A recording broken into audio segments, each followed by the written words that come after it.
Namaskar, everyone. Welcome to another episode of the podcast. I feel absolutely honored and privileged to host respected VP Raja Sir today. Raja Sir has been an inspiration for all of us. Um, After obtaining two postgraduate degrees in physics from St. Stephen's College in Delhi and then Columbia University, he joined the Indian Administrative Services, that is the IAS, in 1974. As an IAS officer from the Maharashtra Cadre, Sir worked in various assignments at the district, state, as well as central level. In recognition of his outstanding contributions to administrative reforms, while working as the Collector of Satara and as Transport Commissioner Maharashtra, Sir was awarded the Distinguished Government Administration Award. With the Government of India, Sir worked at the Ministry of Human Resource Development, the Planning Commission, the Ministry of Defense, and at the Department of Atomic Energy. He retired as the principal advisor to the Department of Atomic Energy in September 2008. Thereafter, Sir also served as the chairman of the Maharashtra Electricity Regulatory Commission for a period of 5 years. Concurrently, Sir was also the chairman of the Expert Appraisal Committee of the Ministry of Environment and Forests of the Government of India for appraising of new projects for coal mining and thermal power projects from the point of view of their environmental impacts. It's been an illustrious career, and I can go on and on and on. And Sir continues to do so much work, and it's an absolute privilege to host you today, Sir. Welcome to the podcast. Thank you, Shiva. Sir, so I wanted to start to ask you this because the combination that you have in physics, that too going to St. Stephen's College, which is still today considered as the topmost college in India, and then Columbia University, is something really, really unique, and I will later ask you, how from physics you transitioned to an IAS aspirant. But before that, how was your college life back then, and what made you start with physics as a subject? I studied physics for 5 years. First BSc honors, followed by MSc. So I was in St. Stephen's College from 1964 to 1969. Looking back, what made me do physics? Looking back, I will say it was a lot of what I can call as the in thing to do, or peer pressure. Like in school, my school principal, if you make a small mistake in a math sum or something, he will say, you can't afford to make these kinds of mistakes. Who will give you admission in St. Stephen's? So getting admission in St. Stephen's itself was considered as something great when you were in high school. That is, in every stage of life, what to do next is always a goal, and that goal is often determined by this kind of what you can call as peer pressure and what everybody expects a good student to achieve. So much so that after finishing school, I applied for admission to various places. I, in fact, got selected for a course in BE Electrical Engineering at IIT Delhi. And after selection, I went through the so-called medical examinations, even paid the fees, because it so happened that the admission calendar of the IIT took place a little earlier than the general college admissions in the university. So I was all mentally prepared to join IIT Delhi and do a BTech in electrical engineering. Then two things happened. One is the results of an examination called the National Science Talent Examination came out, and I was one of the beneficiaries of that. that I'd done well and I was in the list. And that provided a scholarship of 100 rupees a month for people who do pure sciences and up to the undergraduate level, and 250 rupees a month at the postgraduate level if you continue doing MSc. Over and above that, it had a book grant of 10,000 rupees a year, then a program where you'll be sent every summer to some of the top institutions for attachment, what we today call as internship. And then came admission to St. Stephen's also. So St. Stephen's admission and physics honors, coupled with getting a scholarship, and 100 rupees a month was considered a very handsome scholarship in 1964 times. And this, so I literally cancelled my admission in BTech Electrical Engineering. They were good enough to refund whatever fees I had paid them and went into St. Stephen's. So this was the, so I will say why I did physics was two things. One is St. Stephen's. Second is that was the in thing to do. The IIT Delhi had started just, I think, 2 years prior to that. So it was a new institution, while St. Stephen's College was a well-established institution, already having a high reputation. Of course, those days, St. Stephen's was only for males. So when I was in college, only men could study in St. Stephen's. And now it has become co-educational, but at that time it was not co-educational. So life in St. Stephen's was very nice because a very limited number of students. The total number of students for all courses in the first year, which means not merely physics honors, physics, chemistry, mathematics, then all the history, economics, political science, the various liberal arts courses, all put together used to be about 110 or so. And if you take the entire 5 years, of course, 3 years everybody does, some will do post-graduation. And the total strength of students in the college when I joined used to be in the range of 500 to 600. That used to be the range. It had various residences within the college campus itself. Of course, I myself was a day scholar since my parents were living in Delhi. I didn't stay in the hostel. I used to go there, but quite a large number of students also stayed in hostels.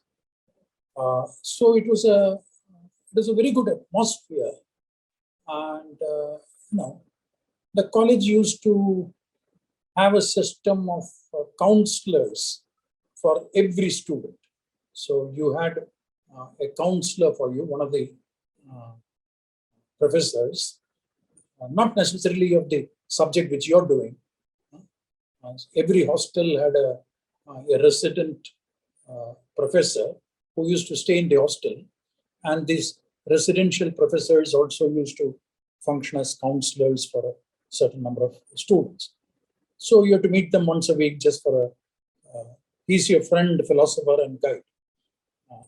How are you getting along? You can just for a chit chat, he will make recommendations. That kind of one atmosphere. There were a lot of extracurricular activities. There used to be a number of societies. There used to be a Shakespeare Society, of course, where most of the liberal arts students used to join. But anybody can join. And some of our top Indian Foreign Service officers are actually people who had done very well in the Shakespeare plays. So at least 3 plays in a year used to be done by the students themselves every year. Macbeth and Hamlet, and with a lot of play reading. There used to be a poetry society. There used to be a science society. There used to be a hiking society. There used to be a swimming club. A whole lot. There used to be a debating society and a students' union, which was not part of the Delhi University Students' Union. It was a St. Stephen's Students' Union. So I will say it is full of activity, literally from 8 in the morning till almost 10 in the night. Of course, we as day scholars used to go back home by about 6 or 6:30 in the evening. Now, since I was doing physics honors, the honors subject, we did only the subsidiary subjects. For example, I did English, chemistry, and mathematics in St. Stephen's classrooms, while physics itself was being taught at the university, which is also close by, walking distance. It's all in the same. St. Stephen's is situated within the larger Delhi University campus. So one used to walk to the physics department, where students registered in all colleges doing BSc honors physics will come together for that to the physics department for the physics lectures. And near the physics department, or rather in that same complex, bigger complex, there used to be a coffee house run by the Indian Coffee House, which is very, very popular. A large coffee house with indoor as well as outdoor facilities. And whenever you have a free period, etc., not merely students, professors, everybody used to have their own tables. Tables means with their own group of people used to be in the coffee house. So coffee house also was a integral part, because the campus was quite far away. So you can't, you either went to the coffee house or went to a friend's hostel room of somebody who is a resident of the college. So I picked up the habit of playing bridge. So the only time when I cut classes was because there were exciting games of bridge going on in the hostel room. So on the whole, it was a very, very exciting period.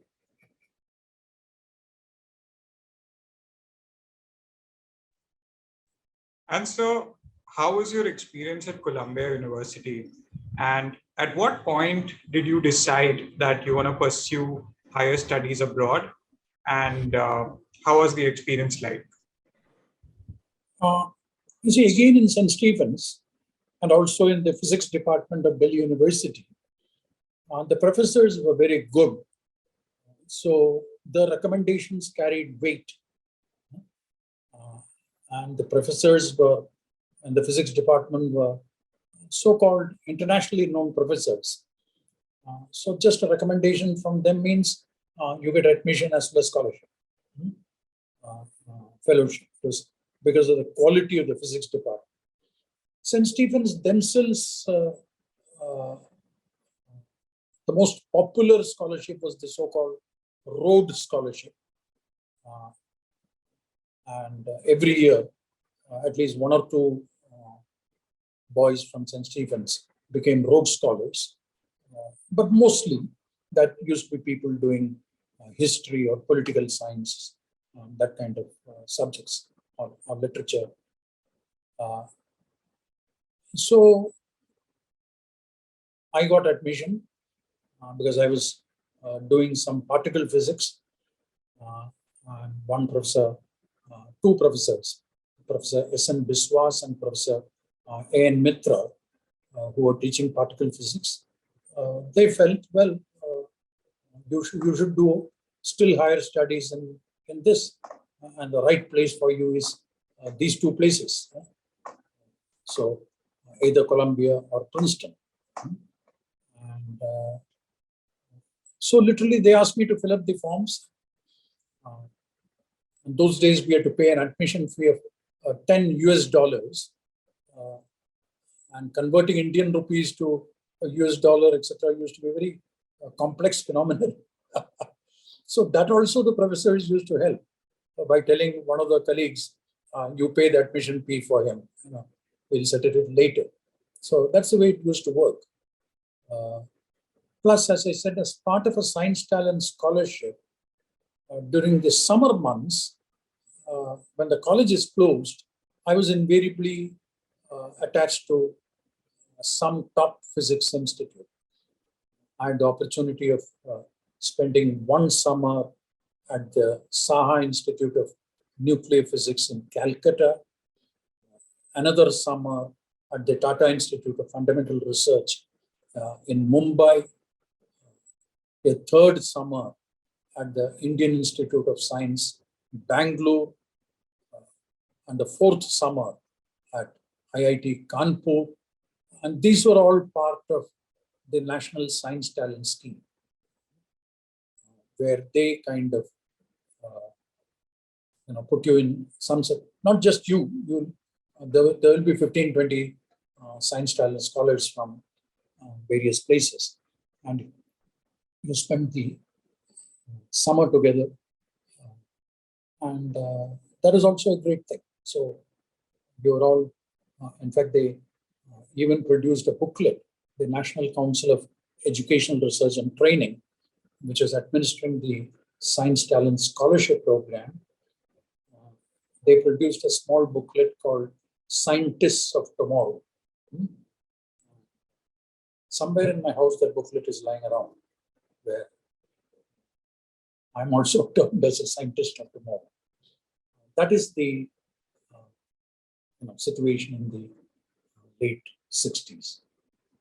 So that's how I went to Columbia on a fellowship. And Columbia was interesting, very different, culturally very different as compared to St. Stephen's. Because higher education in the American system is you have to do a lot more work yourself. The professors are basically facilitators. They give you reading material. Everything is given in advance.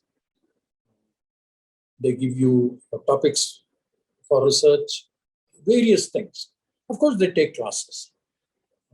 After every class, a set of problems will be given as homework, and you have to submit the homework by 1 week.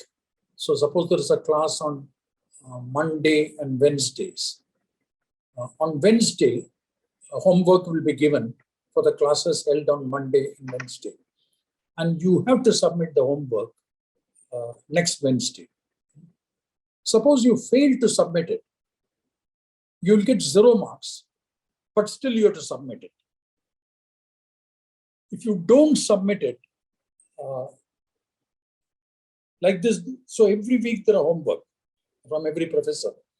Of course, since I was doing physics, it used to be problems. And submission of all assignments is a prerequisite for you to clear the exams. There will be final exams also, but if you have not submitted the assignments, it is treated that you have dropped out of the course. So, of course, you can consult your friends, you can, study on your own, do whatever it is. But, which means it was your nose on the grindstone all the time. There were activities, but you had to kind of, time management was very, very difficult in a certain sense. You can't postpone anything because you have these assignments going on. There are deadlines to be followed. You get marked if you submit it in time. But if you don't submit it in time, you still have to submit it, but you'll get 0 marks. These kinds of, the pressures were quite high. I won't call it competitive because you are not competing with other students. You're competing with yourself. So the rigor of higher education was quite heavy at Columbia. and a lot of multicultural students, at least at the MA program, postgraduate programs. 50% of the students used to be from America. The remaining 50% used to be from various countries of the world, Europe, India, Africa. You'll find a full, what we can call as a multicultural group. So it's interesting because, I mean, after pursuing, your master's from Columbia, you've had so many amazing opportunities. But, and you also say, many times that physics is your first love, but you decided to sit for the IAS exam. So how did this transition happen, and what was your key motivation and drive behind sitting for the IAS exam? Okay, but there is an intermediary story which I need to mention for that. Yes, For sir. people to understand. And that is, in the 60s, etc., quite a large number of us who went abroad, our eventual goal was to come back to India and, be fruitfully occupied in India. Now the tendency is not there. Now the tendency is to go and settle there. That tendency was not the prominent tendency. It was there, some people, but quite a large number. So I belong to that kind of group. I was clear in my mind that my future is in India. I think partly it was also because of the so-called enthusiasm that had been created in India by our first Prime Minister, Mr. Jawaharlal Nehru, that everybody used to do nation building. And it was not rhetoric. He was pursuing it with activities. You must remember that the first IIT set up in India was Kharagpur, I think 1956. So setting up IITs, setting up the Council of Scientific Research and training, CSIR, various laboratories. And Nehru believed in a scientific temperament. And Nehru believed in creating self-reliance and science. So there were a lot of things happening, which is very enthusiastic. And you wanted to be, not just me, quite a large number of people. Well, we had to be. So that is one. Now,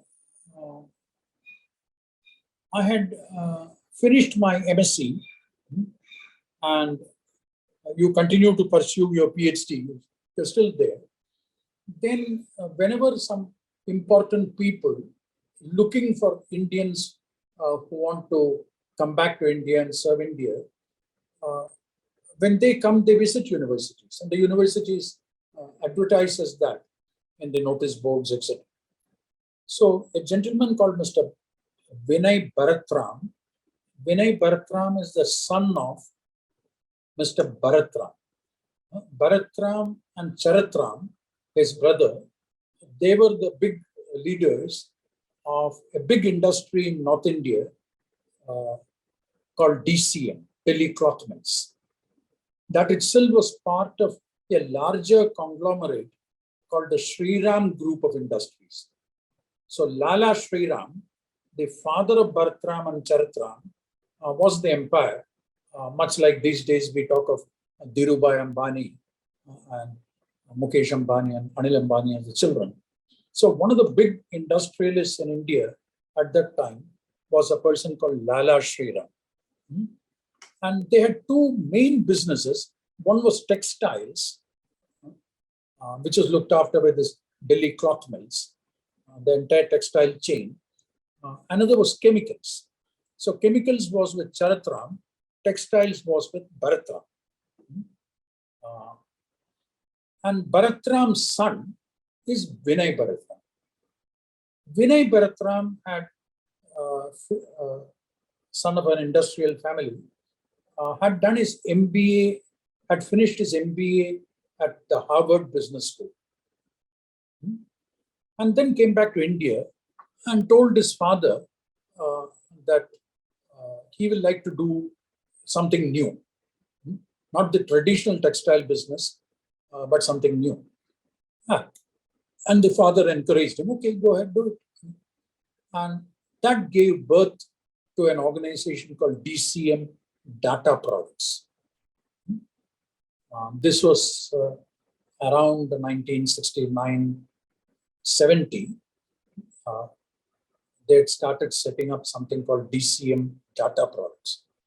The entire idea was that was the time when calculators, electronic calculators, had just started coming in the Western market. In India, all addition, subtraction was being done by what are called as facet machines, which are mechanical machines which you rotate. So all, and two industrial houses in India got into this business of electronic desk calculators. One was DCM, Delhi Cloth Mills, which started a new unit called DCM Data Products. Another was Tata's. They started a unit called Nelco. Both started around the same time. And DCM Data Products, Vinay Bharatram was scouting around for young people who would like to come and help set up these things. So I saw that on the notice board, anybody interested? So I met Vinay Bharatram. I was quite impressed with his sales talk. And I said, yeah, I mean, I'm willing. In fact, so it was, let us say, the opportunities that I saw within a short job, which made me, with Vinay Bharatram's offer, which made me come back to India. Sometime in middle or late September 1971. And I joined DCM Data Products. We didn't have an office. The textile marketing organization in Bara Hindu Rao in Delhi was asked to provide all infrastructure support and also other kind of administrative account support, etc., to this fledgling organization called DCM Data Products. There were totally just 7 of us. One of whom was Shiv Nada, who has now become an important, the head of HCL Computers. And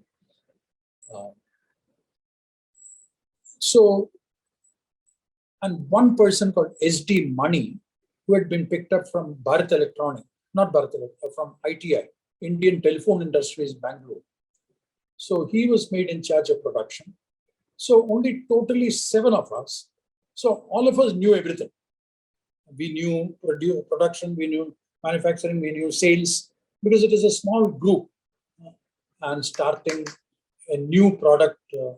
And the first product which we produced was an electronic desk calculator called Moscal 1400.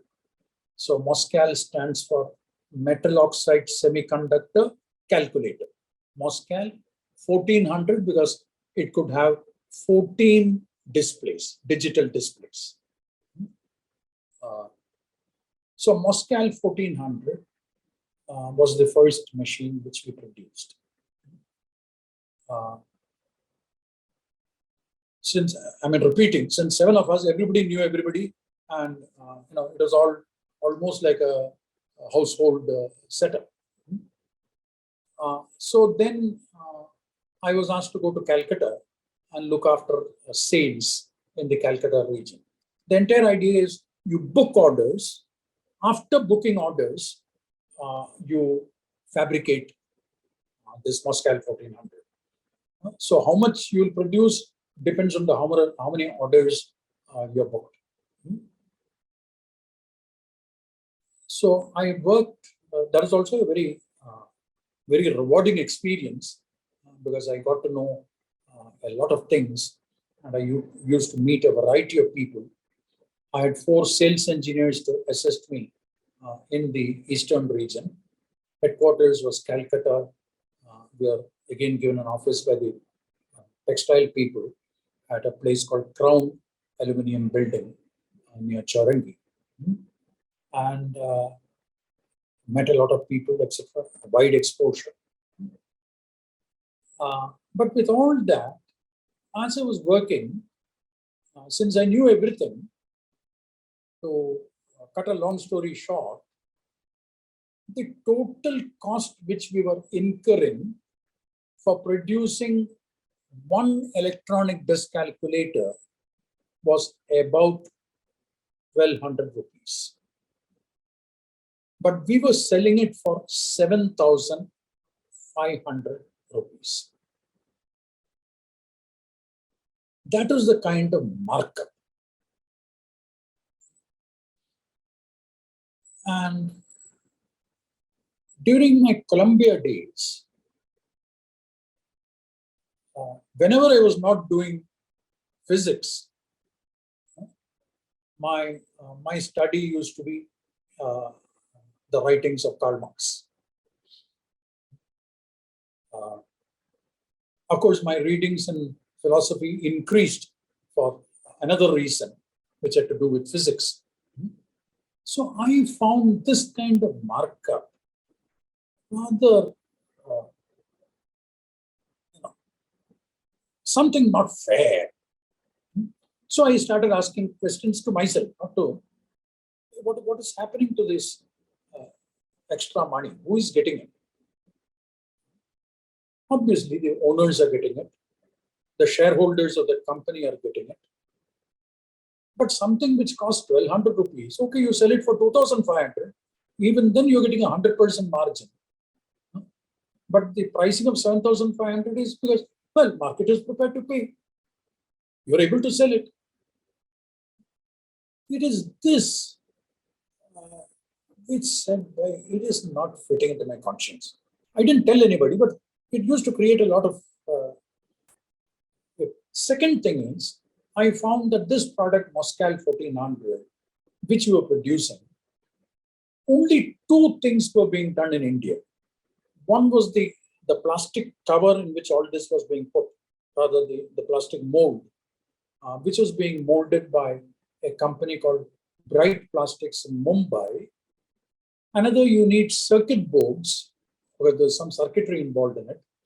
And to ensure that circuits can run on both sides of the circuit board, you need to electroplate. You need to drill a hole, number of holes, and electroplate them so that the circuitry, the wiring can go to the other side. So that act of electroplating a circuit board, the only ability to do that was with Bharat Electronics in Bangalore. But Bharat Electronics said that we don't take any jobs for anybody other than the government of India, that is the Ministry of Defense and other organizations. But we scouted around and found a small company, again, a Bharat Electronic ex-employee who had started a small-scale firm called Hegde and Gole near Bangalore. So he was doing the electroplating for us. We used to pay him whatever he demanded. So except for this circuit board electroplating and the plastic cover, everything else was being imported. Those days, the term used was screwdriver technology. So this was a second thing which was worrying me. What is this? I mean, we are just importing everything, fixing up a few things, which does not require very high technology, because you can hire a technician and train him in a few days. That's all, and then do a lot of book sales talk, sell it at 7,500 rupees. So it was these two which was creating a kind of what I can call as a conscience problem. And it was this which made me say, no, I don't want to go in. If this is what is the corporate sector in India, I don't want to be part of it. In my mind, I didn't obviously disclose any of this, but I decided to write the IAS exam. And I was 24, I think, at that time, in terms of age. And that increased the age limit for writing. It used to be 21 to 24.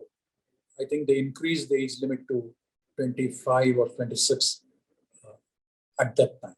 And I said, let me write the exam. So I wrote the exam. In the first attempt, I did not get into IAS. I got into what is called the Indian Audit and Account Service. But I left DCM, went and joined the Training Institute of the Indian Audit and Account Service at Simla. And then while at Simla, wrote the IAS exam again. So I joined the Indian Audit and Account Service in July 1973, finished my training at Simla. From Simla, I went back to Mussoorie when I joined the IAS in 1974. 1973 also I was in Mussoorie because the foundational course is common for all services. So I did my foundation course in 1973. For the professional course, went from Mussoorie to Simla, finished the professional course in about 8 months. Within that period, wrote the IAS exam again.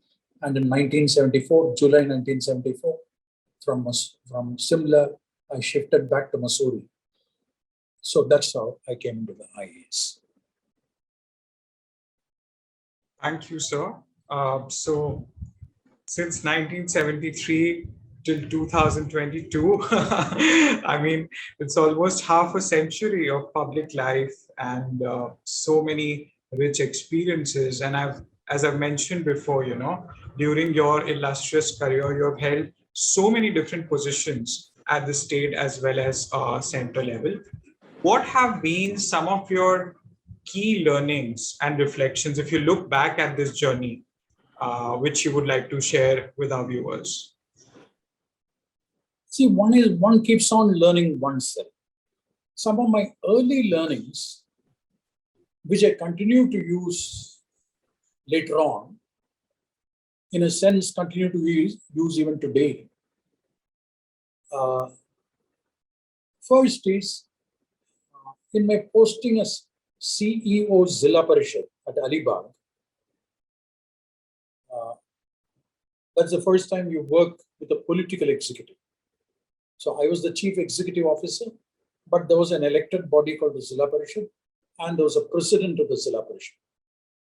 The president of the Zilla Parishad was only 4th class pass.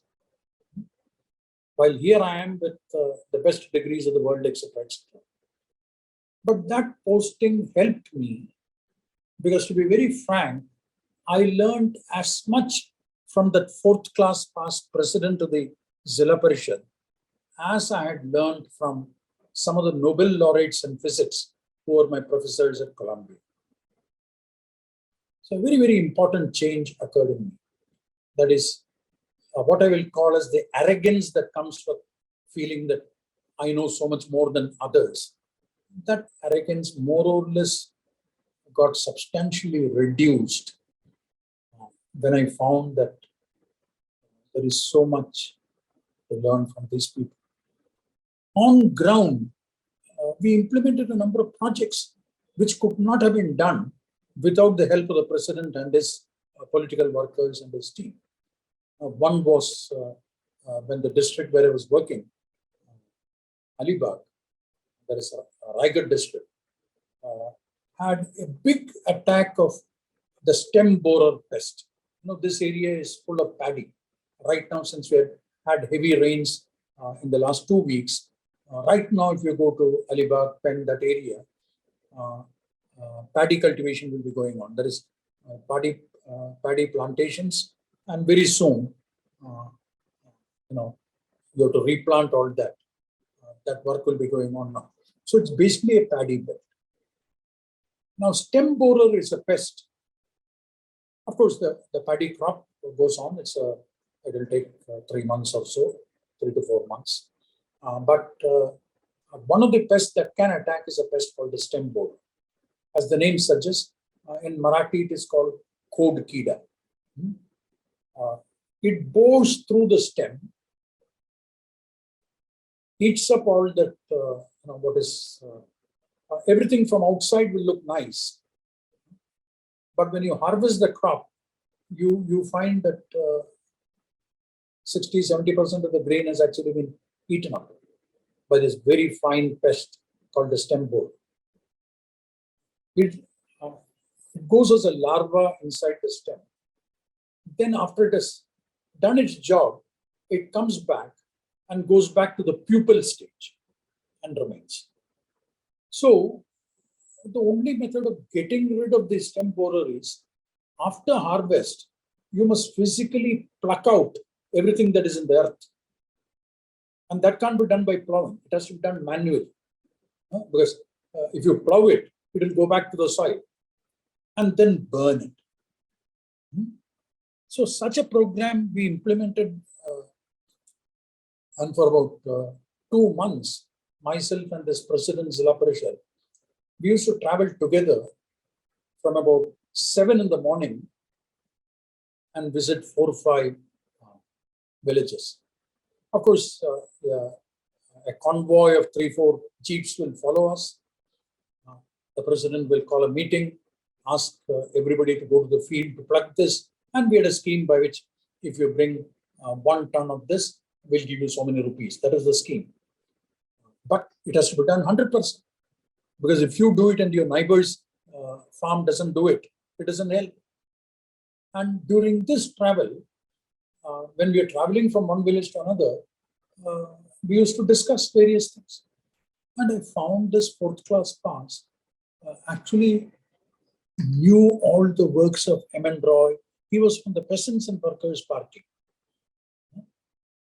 He knew the entire history of that region, right from his grandparents' time, how the villages functioned, what is the problem in the salt pan workers, how the agri community was treated by the higher caste, everything that you can think of. That's why I said I learned so much from him, as much as I learned from the Nobel laureates in physics. So that was a great experience, which means this feeling that you are one above the others, or making a distinction based on a person's education, all that substantially disappeared. That we know something, but you don't have to be formally educated to know everything about the world. Then from there, I went as Collector Satara. When I went as Collector Satara, 2 big, I won't call them big, 2 medium irrigation projects were going on there. One called the Canair project, another called the Dome project. These irrigation projects involve, number one, submergence of some villages, because a big tank will be, a water reservoir will come when you create the dams. So entire villages will have to be shifted. It will create a benefited zone which will get irrigated water. So you get a whole lot of people called project affected persons who are forced to leave the land because of a big project coming. Within a few months, I realized that people wanting to meet the collector, the majority of them were project affected persons. So I asked my PA to keep track of a kind of a register. Who is wanting to see me? What is the purpose? And I also said, I am available, whether they come with an appointment or without an appointment. However, if they don't have an appointment, I will stay in office till I meet the last man who wants to see me. They'd wait. So I used to be in office till 8:30, except people who took a prior appointment, who as per the appointment were called in. Otherwise, your normal work will suffer. But I kept to that. Now, in 3-4 months, I realized that a lot of these issues they were raising was coming because of what I will call as asymmetry of information. So I put my people on the job. Over the next 6 months, we produced a large number of 10 to 12-page booklets. A booklet on land acquisition, how to calculate the money that you will get when your land is acquired, the compensation amount that you will get. What are you entitled to as a project affected person? Some 15 subjects like that. Now, my Marathi was not very good, but I used to put my staff on the job. They have to write it in Marathi, and then I should be able to read that and understand. And my Marathi was good enough to find that, this is a complex sentence. Why don't you make it simpler? So I knew sufficient Marathi to be able to suggest corrections, etc. So it always went through 2-3 iterations. Then we produced these booklets and distributed it to all project affected persons. Then the question is, not every project affected person may not be literate.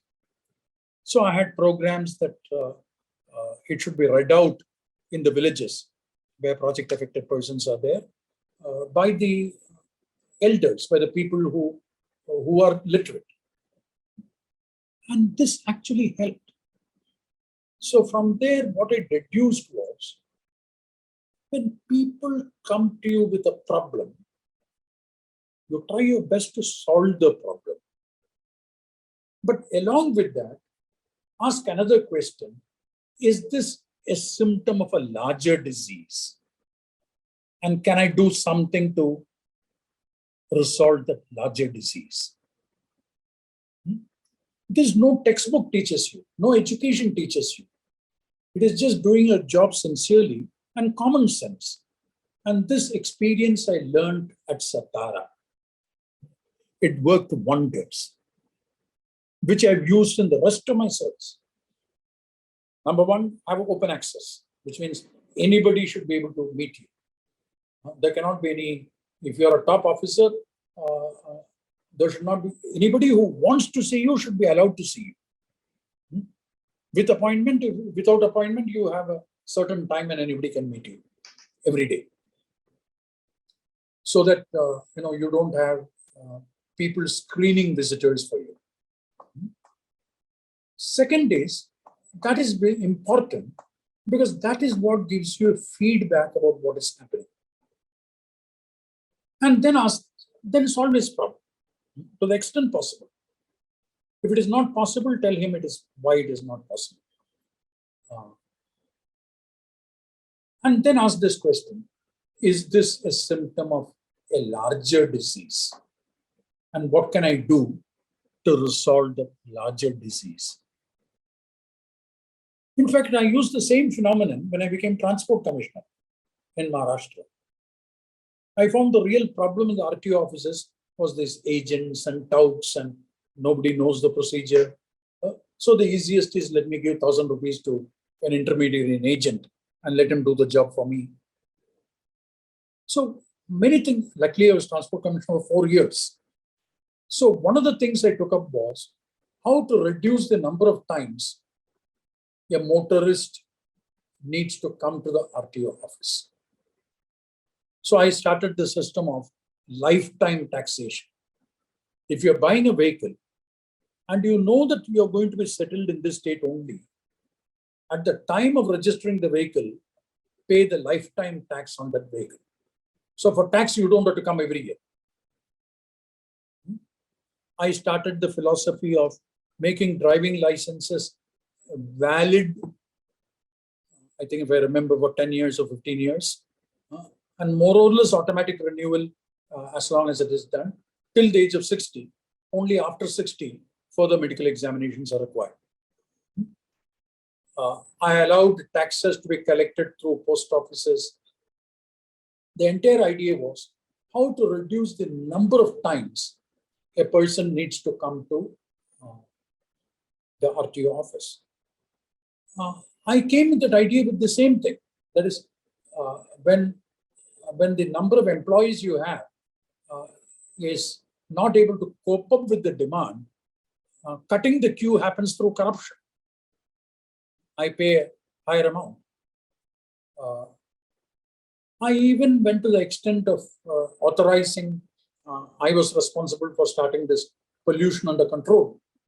So I authorized a number of petrol pumps. You can import this exhaust gas analyzers and give PUC certificates. Only fitness of vehicles, which also I wanted to hand over to authorized garages with only a test checking, that didn't go through because my Motor Vehicles Inspectors Association resisted it very strongly. By that time, my term was coming to an end. So, common sense ideas. That's one of the things I learned. And certainly, in terms of the amount of noticeable reforms that were carried out, which is noticed by the people at large, was during my tenure of 2.5 years as Collector Satara and my tenure of 4 years and 3 months immediately thereafter as Transport Commissioner Maharashtra, because it got publicly noticed. That's another great kind of reward you get, particularly when you're working in field posts. Like I still remember, one of the biggest send-offs that I received was when I was transferred as Collector Satara, after doing a full tenure of 2 years and 6 months. From Satara, I came as Transport Commissioner. So at that time, the public of Satara wanted to give me a civic send-off.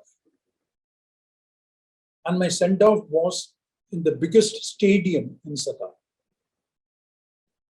It was spontaneous. Of course, some people had taken a kind of initiative to arrange it. But a public send-off, they called my wife also. I mean, when you do good work, the common man appreciates it. And you may not be able to solve all problems.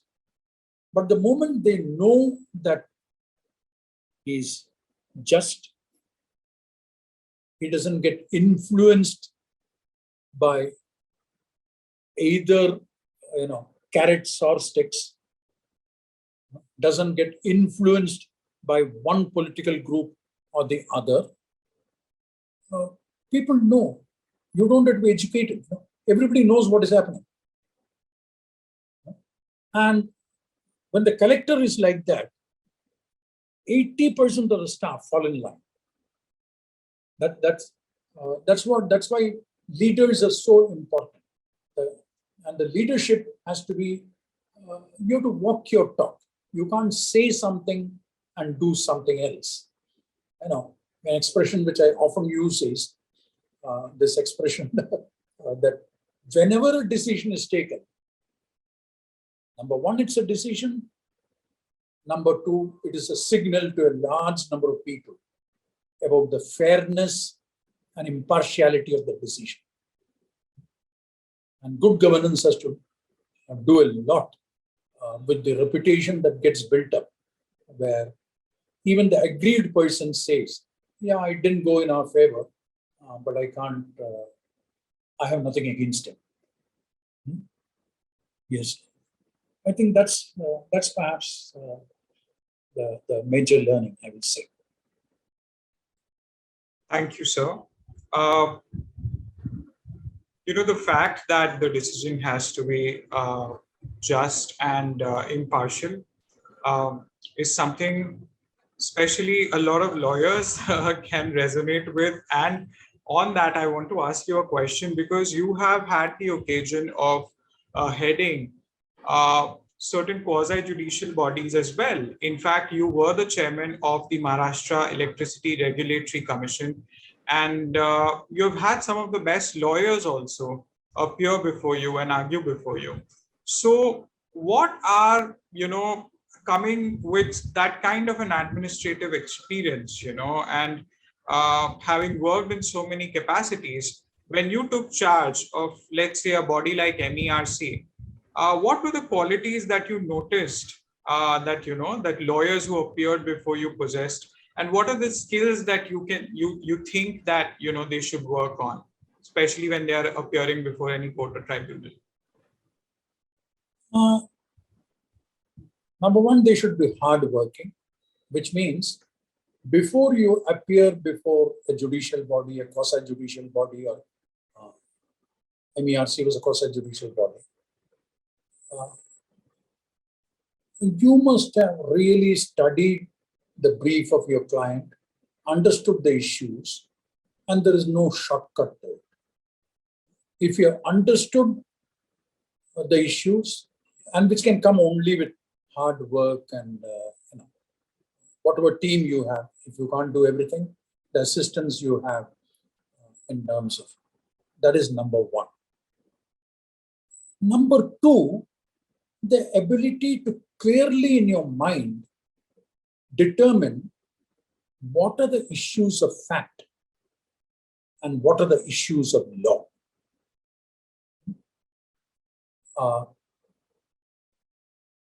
And the ability to help the court. I at least used to follow this, that if there are two sides, together let us frame the issues clearly. And when you frame the issues, invariably, automatically also determine on whom the burden of proof will lie. Does the petitioner prove that such and such? Which means the burden of proof is on the petitioner.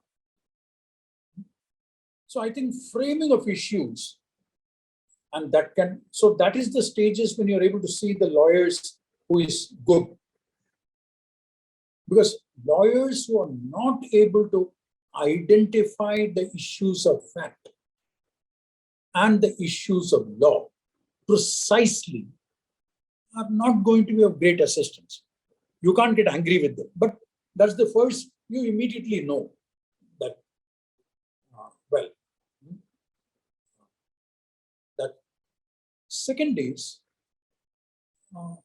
I normally found that lawyers who are well grounded both in the Constitution of India and in administrative law understand issues faster.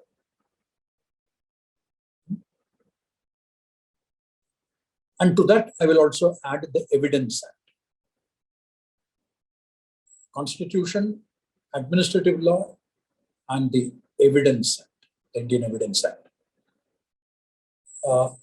If you're thorough in these, what I mentioned earlier, clearly identifying the issues of fact and issues of law becomes easier. Now, these are the prerequisites. After the prerequisites, certainly, you need to be polite. You need to assess the people sitting in the bench.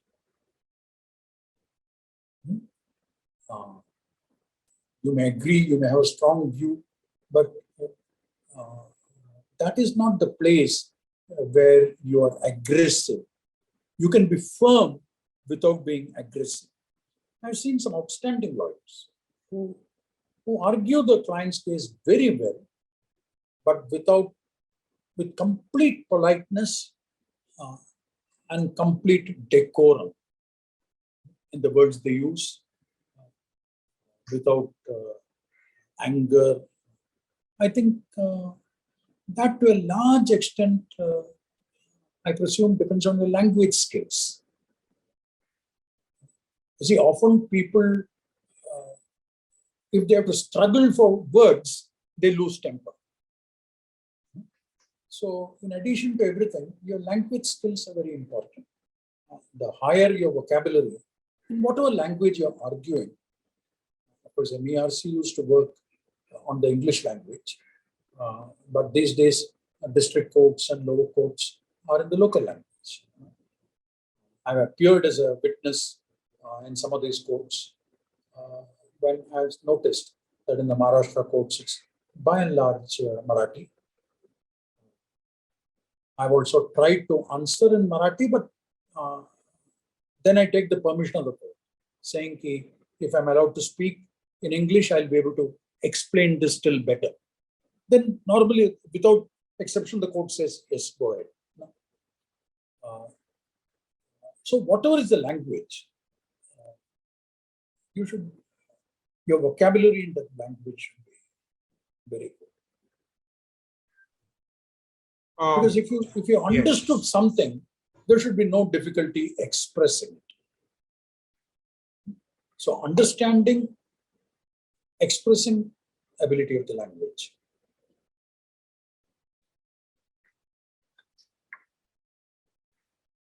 So just to follow up to that, and it is also based on the fact that you mentioned that you were extremely, and you are still, extremely interested um, in reading philosophy, and Karl Marx and Immanuel Kant were your early influences. And you did face, which you mentioned before, a sort of an ethical dilemma very early on, when you started working about the unreasonable profits that the company was making. So to our, law students, aspirants, and even lawyers who are watching this, could you address the issue of ethics in legal profession, and how important is it for lawyers to be ethical? Why only lawyers? In every profession, Anyone. ethics is important.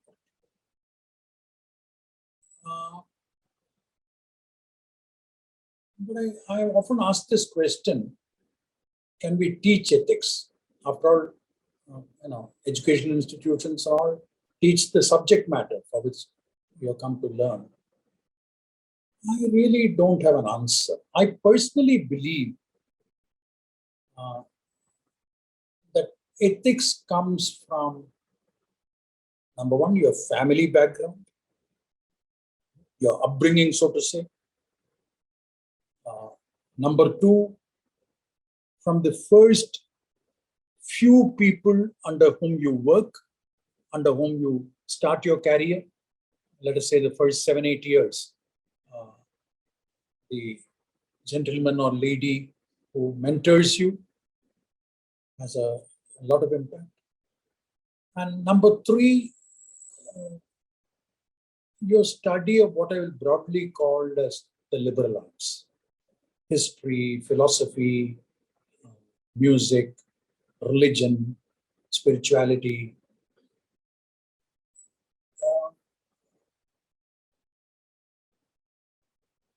And certain instances that occur in your life. I remember, I'll just mention one instance. When I was collector at Satara, a gentleman with appointment came and saw me. He said that he was the principal of a, rather, he's not, his daughter is the principal of Narmada Education Academy. And it is a government-aided academy. And the Zilla Parishad education officer for the last 2 quarters has not been releasing grants to them. His name was Dr. Iron. He also said that he used to be the principal of Wilson College in Mumbai. And then after retirement, he has come and settled in Satara a number of years ago and started this. One of his daughters, elder daughter Kalpana Iron, was the principal of the school. And that's all. And he also told me that the actual reason he's not thinking is that he wanted certain people to be given admission. And he was not able to oblige that because he had a system of doing admissions. Of course, the way he explained everything, it was very fair. So I just, in his presence, picked up the phone, rang up that education officer, Zilla Parishad, and said that I want you to release the grants due to this organization. I understand they have completed all the paper formalities required, and report back compliance to me within 2 days, within 48 hours. And accordingly, the money was released. This was my first interaction with Dr. Iron. This was more or less at the beginning of my tenure in Satara. Now, with that, Dr. Iron did invite me for one or two functions of the school, like the annual day function, etc. And we continue to be not in great touch, but somewhat in touch. That after I left Satara, I came to Bombay. Whenever he came to Bombay, he used to make it a point to call on me at my office, that kind of a thing. Sometimes once a year, sometimes once in 2 years. So we're in touch. One day, I think at that time I was posted in Mantralaya as Deputy Secretary in the Finance Department. Dr. Iron came to see me. By the time he was almost himself 87, 88. And then told me about the fact that his wife has died. Dr. Iron's wife. And then he brought a piece of, he explained that she was in hospital for 10 days. 4 or 5 days prior to that, she had stopped speaking. She couldn't speak, but she could write in a kind of a scribbled handwriting. And he showed me a piece of paper saying this is the last thing she wrote. And she wrote this about 6 hours before her death. And what she had written was in Marathi, but I could read it with a kind of broken, shaky hand. And what it read was, Shakke tevada kela, thou sampli. Translated, it means, I have done whatever I could. Now the race is over. Now, this had a very deep impact on me. This is showing me when I'm Deputy Secretary, zero-based budgeting in Mantralaya. But this had a deep impact, seeing what a beautiful way to die. That is 6 hours before death, you're completely satisfied. I did whatever I could. Now the race is over. You know, that is the moral grit. I'd also like to mention 3 poems which have had a huge influence on me. One is the poem of Rabindranath Tagore and Gitanjali, that is where the mind is without fear and the head is held high. That poem. Another is the poem If by Rudyard Kipling. And third is a poem called Elegy, written in the country churchyard by Thomas Gray, which is a much longer poem.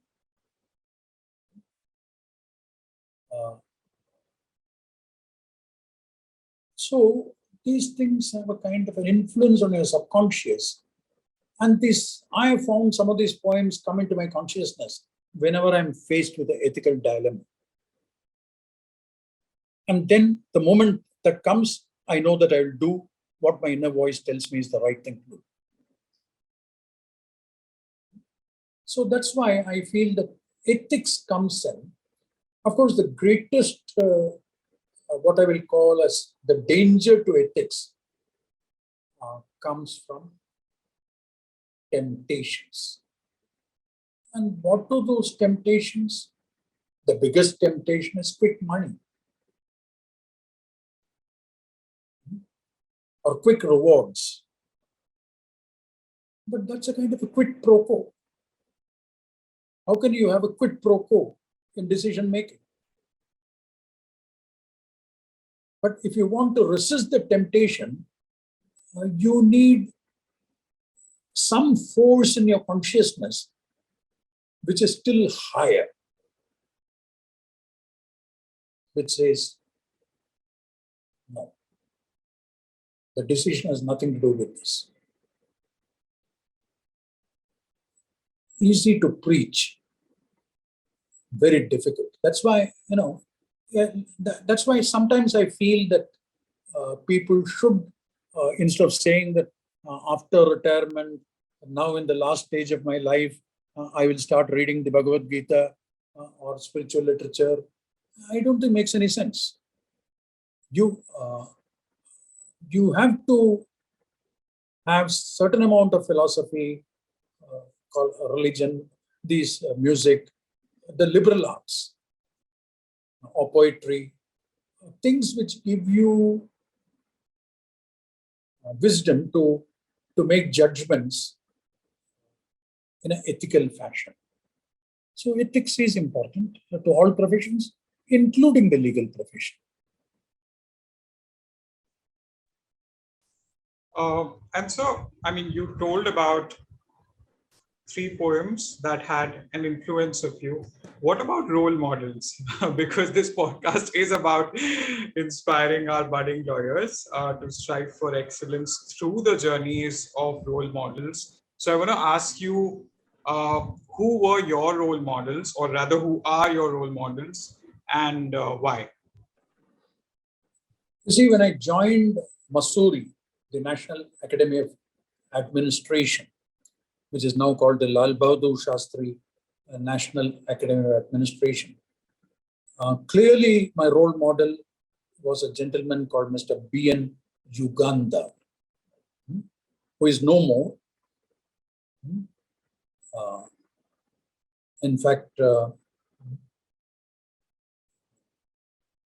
Satya Nadella, the present head of Microsoft, is the son of B.N. Uganda. B.N. Uganda was an IAS officer of the Andhra Pradesh Cadre, who was our deputy director at Mussoorie and the course director. He was a huge role model because he not merely walked his talk. As I said, I was a repeater since I had done my foundational course, gone to Simla, came back. So for the repeaters, there were about 16 of us repeaters. He arranged a special program for us. He said, there's no point in you repeating the same lectures. So instead, you go and camp yourself in these 2 villages. He made pairs of us, 2 of us, and I went to some distant village in a block called Khalsi in Uttarakhand and spent a month there, and a lot of projects were given. So, and he was bubbling with enthusiasm and everything, round the clock. So B.N. Uganda was my first role model.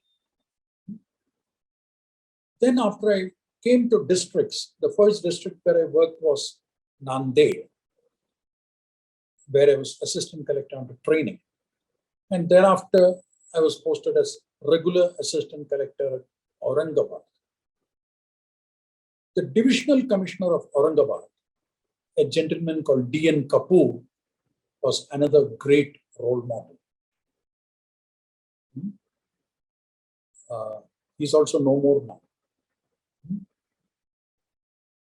Because he believed in involving the youngsters. Whenever he visited the Nanded, even as I was supernumerary, his standing instruction was, who is the supernumerary under training will sit by my side in all meetings, and he will be with me till I leave the district. From the time he comes to the district till I leave the district. That's the kind of mentoring. And I can give, I can spend more than 2 hours explaining what a model mentor he was, D.N. Kapoor. After that, I worked with another divisional commissioner called Mr. Alvi,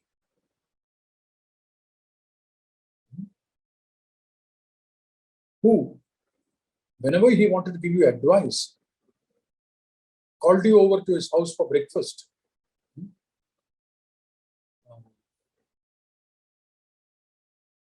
And once when I was pulling up lawyers, because they used to ask for adjournment, this, that, etc. So I used to get angry. Lawyers went and complained that he's using, the assistant collector is often found using intemperate language. So Alvi did call me for breakfast and said, don't use your tongue, use your pen. You can write in the Roznama that no further adjournments will be granted. You don't have to state it orally. Very, taking careful attention. So like that, mentors continue. In Maharashtra, when I was working, number of chief secretaries were very good mentors.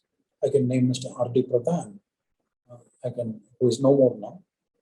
I can name Mr. Suptankar, who is very much still around. I continue to be in touch with him. In Delhi, I had the opportunity of working with Anil Bordia, with N.N. Vora. Each of them were role models, because they created, they were the kind of leaders I'm talking about. They never did anything improper. They never prevented you from doing anything proper. They encouraged you to work as per your conscience.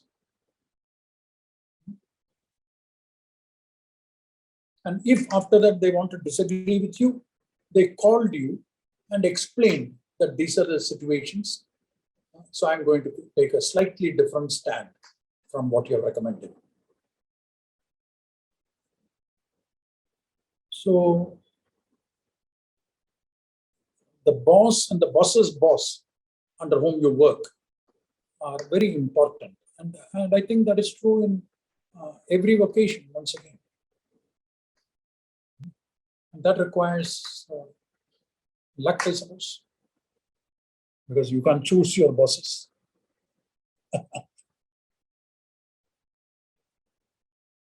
That's amazing, sir. I am keen to ask you that, and that is because a lot of the viewers of the podcast also aspire to sit for the UPSC, MPSC, the IAS exam. Actually, that's a very popular request also that I've got. So, could you share some of the skills that students can work on in college when they do wish to appear for the IAS exam? What are some of the skills that they should work on when they enter college? See, first I must confess that the scheme of examination when I wrote the exam in 1972 and 73 are different from the scheme of examinations today. During my time, we, I think, had to do 8 papers. 3 papers of English essay, and general knowledge. And general knowledge included Gandhian studies. That was the compulsory papers. Then there were 3 papers which you had to do at the level of honors degree at the undergraduate level. And then 2 higher papers. So the scheme of exams was such that you had to choose at least one subject outside what you have formally studied. So my papers were obviously physics, which is what I studied, and also higher physics. But my other papers were philosophy and European history in the lower ones, and higher philosophy and advanced epistemology in the higher paper. So at that time, you had to study one which you are not formally studying. There were no preliminary exams, etc. at the time when I. But now the scheme has changed. I think there are prelims. And then at those times, the higher papers need to be taken only by people who are aspiring to join the Indian Administrative Service and the Indian Foreign Service. Others need to take only 6 papers. That was the time of that time. But now I think there is a preliminary thing, which is an elimination round. There is a compulsory Indian language which has been introduced other than your mother tongue. You need to do a Indian language. I don't know whether it is other than your mother tongue. Perhaps you can do your mother tongue also. I'm not very sure. And then the options for the other papers have increased to include medicine, engineering. All those things didn't exist during my time. Only pure science and pure arts were there at that time. But whatever may be the subjects, you must study it in depth. I mean, it's not like a college exam where somebody says what are the likely questions to come and prepare. That won't do. You need to study whatever. Once you make your choices of subjects, you need to study it in depth so that you understand it in depth. You need to take your own notes so that, and your writing skills, which means your language skills should be very good in whichever language you want to write. Now there's an option of writing in any Indian language, I think. Though many people still continue to write in English, but you can write in any language. But whatever language you write, your writing skills must be very good. That's all. Study in depth, understand. That's my only advice.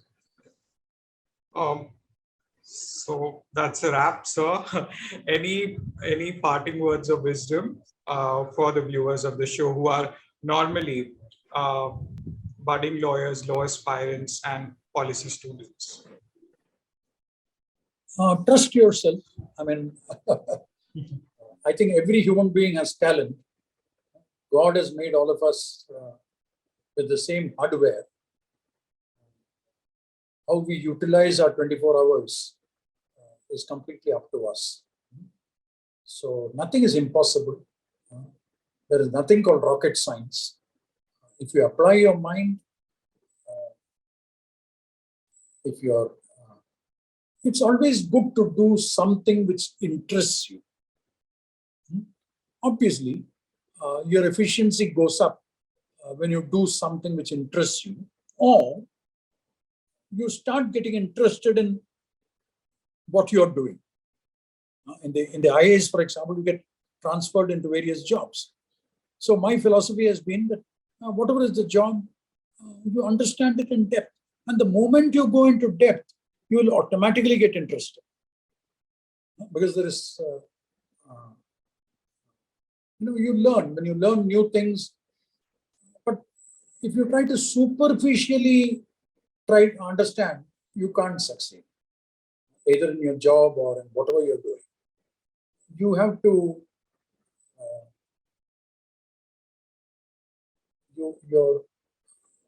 like reading is the first step. After reading, you must comprehend. After comprehending, you must think about it. You must reflect about what you're comprehending. All those steps are important. Then you can get excited because there is so much to learn and there are so many ways of looking at things. So it's a continuous activity. So I wish everybody all the best. Everybody has a potential. Thanks a lot, sir. This was a learning experience for me as well. It was extremely insightful, and I feel again, absolutely privileged to have been able to host you on the podcast. And I am grateful to you for sparing your valuable time and sharing some of your rich experiences, which I'm sure will help our budding lawyers to strive for excellence and become more socially aware and responsible citizens. Thank you once again, sir. Thank you very much. Thank you.